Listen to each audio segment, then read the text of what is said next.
the Schumer smear. Schumer was so mad that I got into office and I said, hold on a second. You're not allowed to say the whirlwind is coming for Gorsuch and Kavanaugh. And then a month later, Kavanaugh's got a guy with zip ties and a gun. Remember this? This is very well. And so I said, hold on. The statute of limitations is coming, 5 years.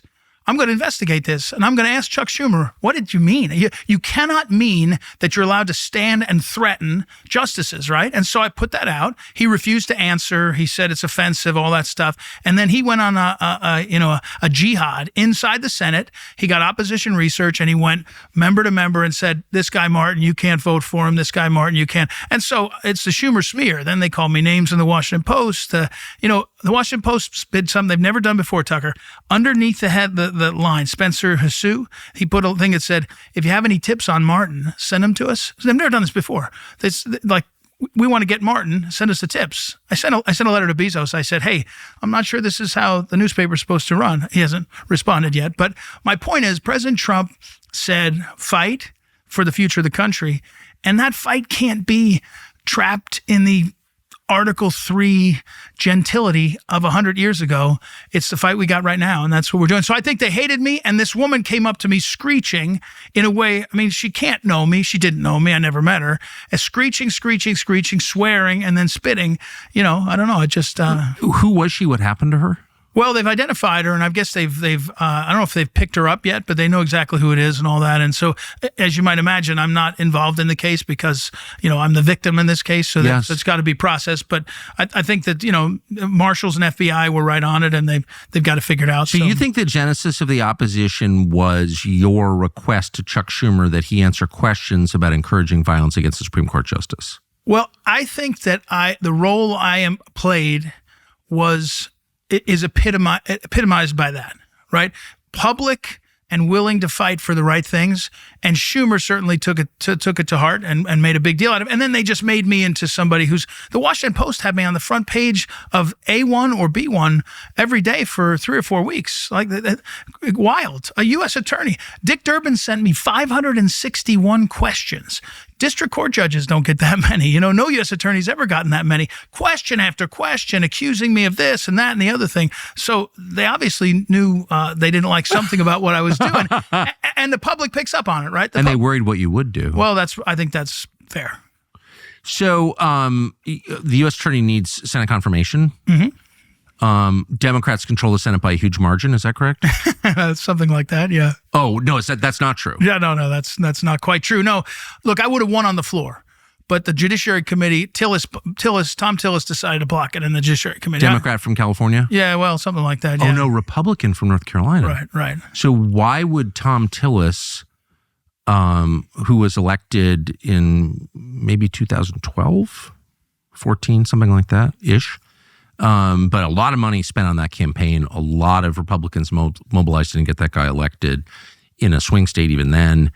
And, a lot of hope residing in Thom Tillis. Why would Thom Tillis be the instrument of your destruction?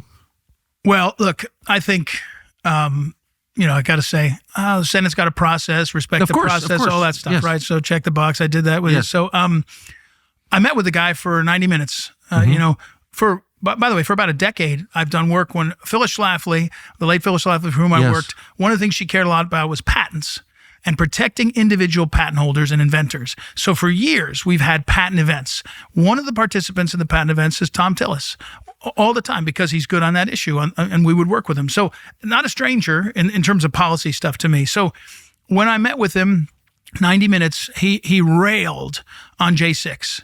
He said, how could you represent J6 people? How stupid do people have to be to go into the Capitol and blah, blah, blah. And I said, sir, look, I've looked at this closely. It feels like you're not quite paying attention to what happened, right? And that's correct. Yeah. Exactly. And look, here's the thing. Tucker, this is what I mean by this is the fight we're in. This fight for the future of our country. Millions of Americans fall victim to the hoaxes, one after another. You probably heard about 8 Sleep. Lots of people are talking about it. It is a company with one mission, improving your sleep. And it's changing the way people do that, the way they get a good night's rest. We just got word that their team is launching a new product. It's called the Pod 5. It's an original and innovative mattress cover plus a blanket that uses precision temperature control to regulate your body's sleep cycles and give you the perfect sleep, which really, really matters. It can range all the way from 55 degrees to 110 degrees, meaning that you're covered no matter what. It's like electric blanket to the next level, but also a cooling blanket. So it makes you sleep better. Temperature has a massive effect on the way you sleep. By the way, it also detects snoring. And then it adjusts your bed position to reduce or completely stop it. So there are a lot of ladies in America who are going to be grateful for this product. Everybody who works here will tell you, because they all use it, that there's no better way to be alert, productive, and happy than by sleeping well, and 8 Sleep really does help. Visit 8sleep.com/Tucker. Use the code Tucker to get $350 off your Pod 5 Ultra. If you don't like it, you return it within a month. That won't happen. We think you'll love it, but you can if you want. 8sleep.com/Tucker. Yes. And if you fall victim to the J6 hoax, that it was an insurrection, armed, and this close to the end, then you might act like Thom Tillis, and you might rant and rave and say things like that, and that's what he did. But if you're not under the spell of the hoax, you say, wait a second, lots of people were waved into the Capitol, and maybe you could charge them with trespass, but you can't throw them in jail for 3 years, 4 years, 3.5 years, right? And then the Supreme Court, bipartisan Supreme Court, throws out the charge that was used. It's called the 1512 charge. When I got in my office as U.S. Attorney, I said, first week, we're going to look at the 1512. Who charged it?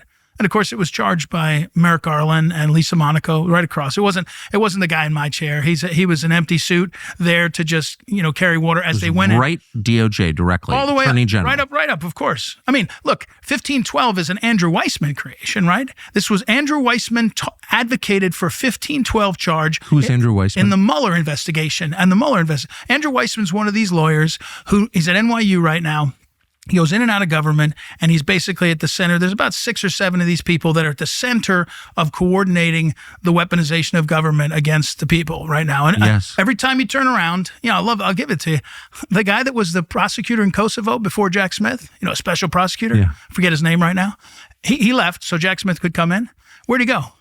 One guess, NYU, to Andrew Weissman's shop. Perfect. So when you watch Andrew Weissman's at Mueller, he says in Mueller, we need 1512. We can charge Trump watch this. We can use 1512. We're making it up, but we can get away with it if we build it out this way and just get everybody to go along. He fails at that, Mueller. Barr says, and Jeff Jensen, Barr says you can't do that, right? We're not going to do that. Shuts it down. And then along comes Andrew Weissman, Lisa Monaco, all these same people. They say, charge the 1512. Tucker, the 1512 charge, right?